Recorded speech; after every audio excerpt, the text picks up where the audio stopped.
Welcome to Babble from the Rabble, Episode 7. Quote of the Day. Observation of the Day. Bullshit line of the day. Presented by truthtoday.org.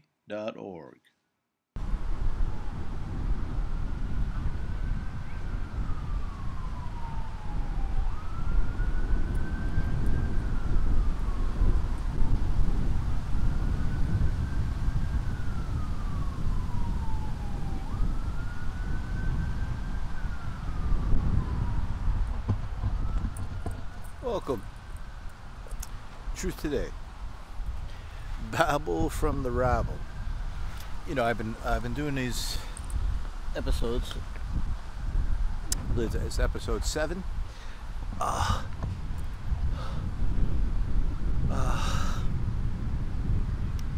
Yeah, it's been you know, there's so much going on right now. It's easy to get into, I don't know,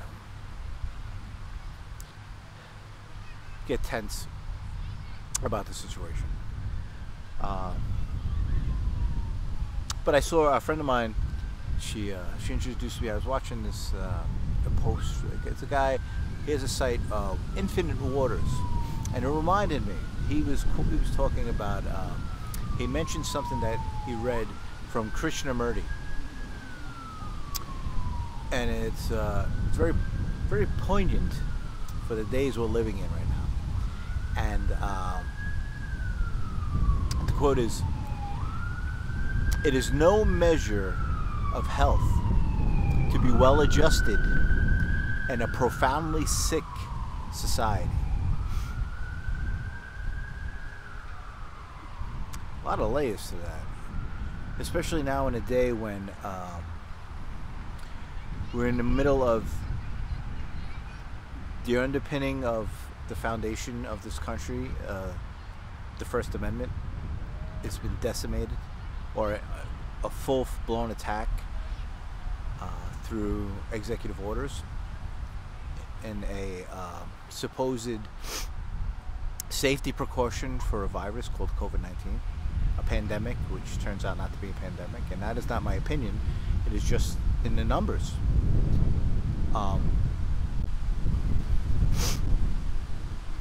And the fact of the matter is and it's every aspect of society, there's an issue, because it seems that it's clear that the underpinnings of people are being rattled, so they're off balance. So this way they can usher in this new type of authority that's being brought in, and it's outside the established powers of this country. And that is what the problem is. But on a positive note, many people are becoming aware of this. And the fact of the matter is the only way to address an issue is to be aware of it. And the fact of the matter is, at the moment, we are a profoundly sick society.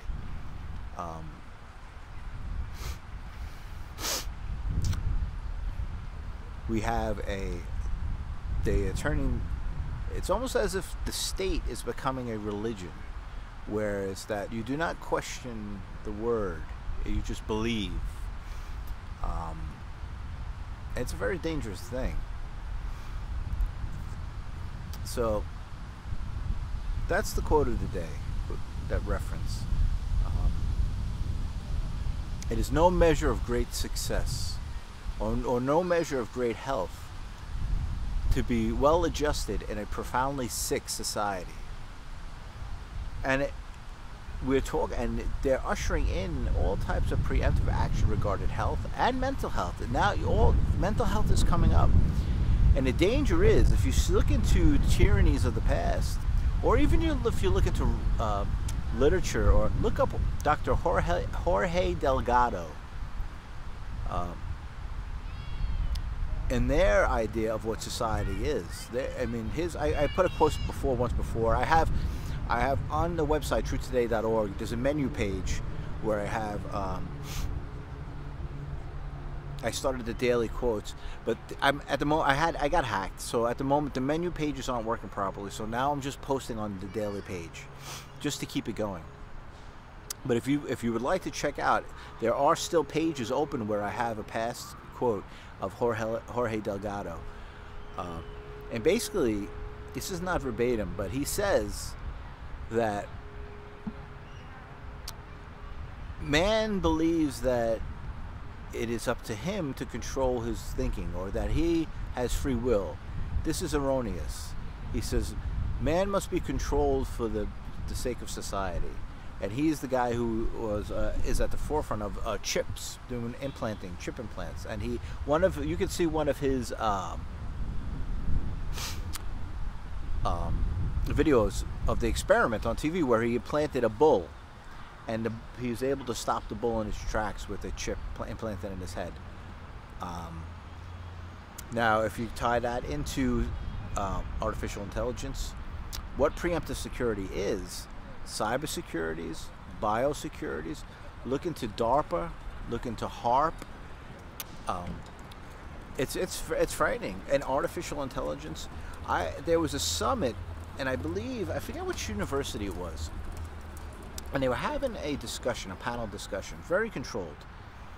And one of the women on the, I believe she was a professor, was talking about the advantages of artificial intelligence, in which, and it's always where, well, the sell is that, well, people with prosthetics will be able to use arms, and there will be people who are missing, and we will do it through artificial intelligence, but interfacing with the mind, because neural weapons, I suggest look up Dr. James Giordano. It's just a lot of information. Dr. James Giordano talking to the West Point cadets, and I believe the title is I believe it's Neuro Weapons. No, it's the Brain, the new battlescape, the battlescape of the future, in which he tells these cadets that his background is in neuroethics. So it's not. So already, they're talking about weapons that are interfacing with the human thought. They can make people ill. They can affect memory. I mean, it's frightening, but they're justifying it as if, oh no, these are legitimate weapons of war, when it's not. And one of the frightening things with this is that all of this 5G technology being implemented without any testing, and you wonder, well, why are they rushing this in? What is the big race? Well, the big race is that people are starting to understand that this is the technology that they'll be able to implement these neural weapons, these total surveillance and these artificial intelligence, and it's all, and one of the, if you want to see, get an idea of what they have in store for us, look at Wuhan, China, and people aren't unaware. It is a total surveillance state. It's no longer just a communist country. It's more of a technocratic country. Well, maybe that's just that area, because it's a social. It has a social. They're using a social credit score, and it's it's total. They're under a total lockdown as well, but it's their social credit score is tied into the total surveillance system, and they're using neural weapons. Using frequencies. It's frightening. Like, I'll give you an example. I was watching a global webinar the other day, where there are different independent media folks out there talking about this, and there was a gentleman on from Australia, and he said in this one area in Australia they're quarantining certain areas from the perimeter of a person's home. Now, you would think, well, how are they getting those? How are they surveilling that? How are they looking to implement it? And what happened was, it was a pregnant woman who walked outside that circle of her quarantine, and she was tackled by police officers. So now think, if they start implementing technologies such as this with artificial intelligence. And here's another additive to add to this. You look at how, I read it, there's an article in the Times of Israel in which they said if you have to understand that in Israel, their intelligence, they have a group called the 8200, which is an elite intelligence group as part of their military. And their whole tech community regarding cybersecurity, biosecurity, surveillance, they're the top hackers in the world. Some of the top hackers. At least this is from what I read and the information I got. They're at the forefront of. Netanyahu says they're 2 or 3 in the world, from a presentation he gave to a business community. So, but the issue is now in this article it says that all of these tech companies and these technology companies are going into health. So they're bringing all of this surveillance and all this cybersecurity and biotechnology, and bringing it into health. And they're making these justifications already where they're going to interface with the biology of the human beings for what it could be, for taking temperatures, for work, for COVID, and it's all going to be under the guise of safety for COVID-19. But now, here's another thing to think about. If you think about in hospitals now, you can get laser surgery. You can go into a surgery and they can do laser within your eyeball around your cornea. Or they can work on your knee, areas of your body with a laser, and with that precision. Now, say if they take this technology, right? It's a directed energy technology, and I'm just going to keep this general, but there's a lot of proof. You can go to Target in Massachusetts on the patents, and you can see all the patents that they're being used. So say if they have a quarantined area, now you don't need police officers. You just start hitting people with directed energy weapons. The military already has active denial weapons that they're using at protests. They have protesters where they have acoustic weapons. I think it was the G7 where they were protesters. The police brought out the LRAD, or similar to LRAD, and they blew out the eardrums of the protesters. There's people, you look at cyber torture is a website where they have coined the term cyber torture, and because there are people, they're calling them targeted individuals. So if they're saying they're rolling this stuff out, but this is how they're probably testing. These are how they're probably testing this technology, and it may be fine, and maybe it's, I would say it's not fine, but they're using it in Wuhan, China, but this is the United States of America, and that's why we need to wake up, because they're implementing these new laws. Like you heard Cuomo, and this is not a bipartisan thing. My point of view is not bipartisan at all. It's geared in basic principles. Principles of the Constitution. So, and what the problem becomes is that you say, well, but these are the new rules. We're not a country of rules. We are a country of inalienable rights endowed by the Creator. And the rules that we have, the law that we have, are derived from those basic principles. And if they are not, they are illegitimate. So what is happening now is the COVID rules were set as guidelines by the CDC and the WHO. They didn't go through a legislative process. They were executive orders made. I mean, it may have changed in some areas for now, but the good thing to know is precedence has been set in Pennsylvania, saying that one of the judges said, no, you cannot usurp, or you cannot take away someone's freedoms with an executive order. Those are principles. They are immutable. So it shows where we're at. And what is scary is you have people facing off against you. A woman I know who lives in Staten Island in Brooklyn, she's a nice woman, has a couple of kids, she went into a store without a mask, and she had not only a man's following her around the store saying, "Are you going to put on your mask?" She said, "I will when I do."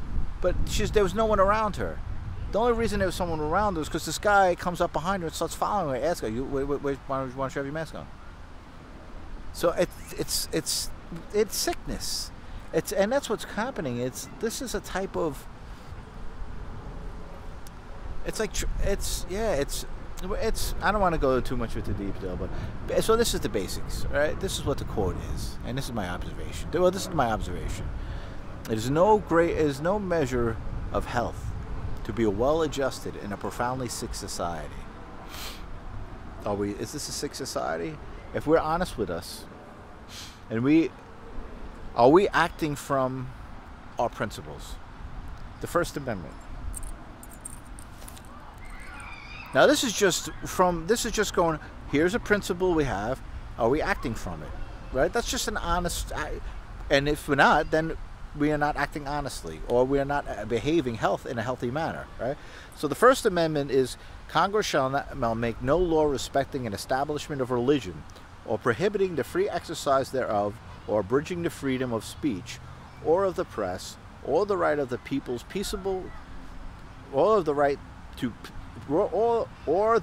of the people peaceably to assemble and to petition the government for a redress of grievances. Freedom of speech, freedom to assemble. I saw a video the other day where there was a hello. Well, hello. Is that a GoPro? No, it's a, hold on. Want to say hello? It's a Zoom. Hi world. Hello. Hello. Hello. Would you like to say your names? My name is Brandon. Hey Brandon. What's your name? Cruz. Cruz. Hi. Hello. What's your name? Vega. Hey, Tay, how are you? I'm James. This is truthtoday.org. It's a independent media page. Oh. Well, thank you for saying hello. Hi media. You guys having fun today? Yeah. It's nice outside, huh? Yeah. Are you making a channel? Yeah. Yeah. Cool. Yeah, What it's is it? It's called Hitting the Bricks. Well, it's a pleasure. Thanks for saying hello. Mommy. Have a good day. Mommy, So, so the freedom of speech, right? So the freedom of speech, the right to assemble. Like, say if there are grievances, we are meant to come together, right? We're meant to come together and to have these discussions so that we can approach whoever the public servant is and say, okay, listen, we're not having, but these things are being totally dismantled. Or at the moment, if anybody does have a grievance, how do you speak to somebody? We can't even stand 6 feet next to each other. I mean, it is sickness. And we're at a place where any kind of idea of acting from logic or factual, and this is another issue. From the beginning, from the outset, we've had experts, not knuckleheads like me with a camera, experts. Knut Wilkinson is a virologist, 27 years from the beginning was saying, no, this is, the actions we are taking are not valid, or they're not logic according to the factors of our situation. And people said, oh no, we're going to take these elements and then they just use words like, we're going to flatten out the curve. It's like, that, you don't want to flatten out the curve with a virus. You want the curve, because the curve means it's all going to come in at one time. You want everybody to get it at the same time so we can go through it as fast as possible. When you flatten out the curve, it spreads it out and people are separated and it creates more of a problem down the line. That's just one person. So sick is when we cannot act, we are not acting from our own principles. And then we have, and it's nothing, I don't care about Cuomo. I don't want to get into this banging the drum of, oh, Cuomo, the Republicans and the Democrats. No, these are basic principles. It's more important than the personalities of these men. These are the foundational principles of our country. It is us. We need to remember the Constitution is us. We are the Declaration of Independence. It wasn't a rule of laws being set down. No. We were saying no. And all men are created equal because inalienable rights endowed by the Creator is endowed in us, in life. And we had to fight for our freedom against a rule of law which was in the Crown, in which the Crown was like, yeah, what I say goes. And that's that. So,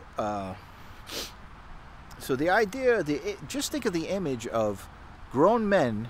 This happened in Australia. I think there's certain areas of Australia that are more They're under more of a severe lockdown, in which a grown man tackles a pregnant woman. And I've seen the video myself of them arresting a woman in a house. This is not about viruses. This is not about keeping people safe. This is a new form of control. And not only a new form of control, it's a sickness of... There's huge amount of money in preemptive security. There's been a huge amount of money invested in cybersecurity, biosecurity, biotech. And these people are not asking, they're implementing. Because the truth of the matter is, most of the people that hold, like Israel for instance, Israel is its own country. It's the size of New Jersey. They live by their own rules. And they want to implement that here. And that's fine with them. I have no gripe with them. But when you are in, now this is our world, and it may be the same thing with China. China lives under different rules. It's a different rule of law. We have a lot of, China is working with Israel in the cybersecurity markets, and with Russia. We have global, and not only just nations of the people, now we have international corporations which have the power of nations, and they have more freedom. They live by corporate law. They live by their own rules. They have no, they are not bound by any rule of land. So these corporations, and now they have their own armies, they have their own intelligence agencies, they have their own cyber security. So it's and we've kind of been asleep as this is going by, because we've all been this has been happening so fast, and as this is happening, it seems very clear that it's not accidental. We have so many things going on at the same time to keep that people are so unbalanced that they're just rushing this through. People are tired. They've shut down businesses. People are broke. I mean, the whole country is under a psyop, a global psyop, psychological operation. They're undermining the structure, the foundational structures of our society, so they can implement a new type of order. That's just what it is. And how can we address it? I think by seeing how are we acting. Am I acting from how? Do I understand what freedom is? Do I understand? When was the last time we read the Declaration of Independence? When was the last time you read the Constitution? And it's not a judgment. Like, I was talking to a friend. You know, I have many friends who are police officers, people with families. A friend that's just came out of a business and was in between two different types of jobs. And it's like, well, I have to do my job. I have to pay my bills. There's only so much I can do. People are just like, I just got to do what I got to do. So they're not complying with this because they feel like there's a danger. They're complying it because I got to feed my fucking family. And so we're supposed to protect people from this.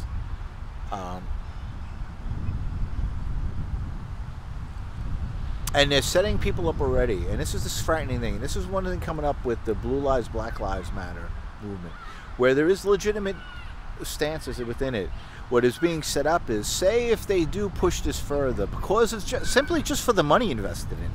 Think of the money invested in 5G. Think of the money being invested in, if you have DARP, if you have HARP, and biosecurities. Already they're sitting around with thermometers. You have people, there's fashion lines being set up already, all for masks. There's money being invested in this, right? Fuck them and their money. This is about the First Amendment. This is about the Constitution. Because the fact of the matter is, people had to die for our freedom. And once you give that over again, it's going to have to be fought for again. And this is another observation. It is not a civil war. We fought our civil war already. If there's anything to be fought, is it going to be about Americans fighting to protect the Constitution and the people of the United States of America. And there may be elements through the aftermath of 9/11 and Homeland Security and other nations, and maybe it's more of global power interests that have gotten into the government. And so it's not a civil war, because then we justify their place in our government and in our country. They do not have a place, they do not have a stand in our country. If they are acting from unconstitutional principles, they are treasonous and they are enemies of the country. So we can't validate them as if they have a stance in the country. So that's a thing we have to worry about, saying civil war. Civil war is saying, oh no, it's like the country is divided. No, the people that are acting from these principles are not.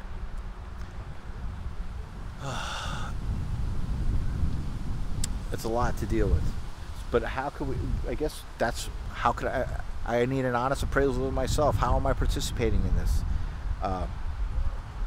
Because I was Ralph Smart, he said, I think he was quoting George Orwell from 1984, and George Orwell said, if you want an image of what they have, what they want in the future, it's a boot stamping on a human's face for eternity. I got that wrong. So,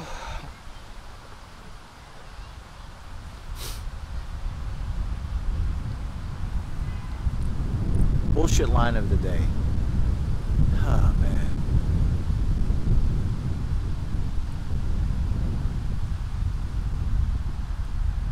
I don't know. I have to come back. I don't know. I don't feel like being sarcastic at the moment. And it's just, I don't know. Maybe I won't have a bullshit line of the day. Maybe it's just,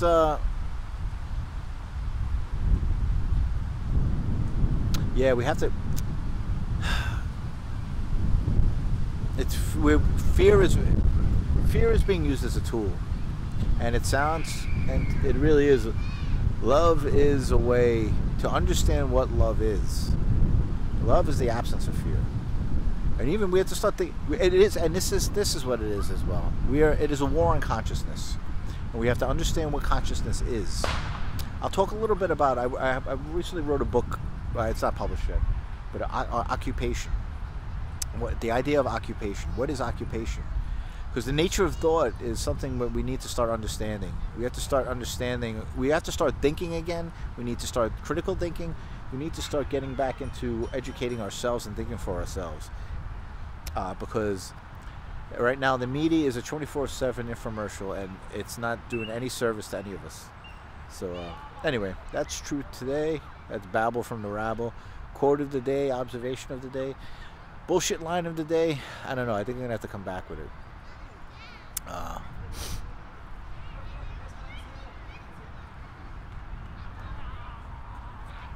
Yeah. Yeah, I don't know. I don't have the. I'm not feeling sarcastic at the moment. Or maybe I'll have to add it in later. Maybe I'll just. So anyway, you have a good day, and let's try to be part of the solution and not the problem. You know, we can be part of the solution, but we have to be honest with ourselves and what the situation is. So anyway, take care.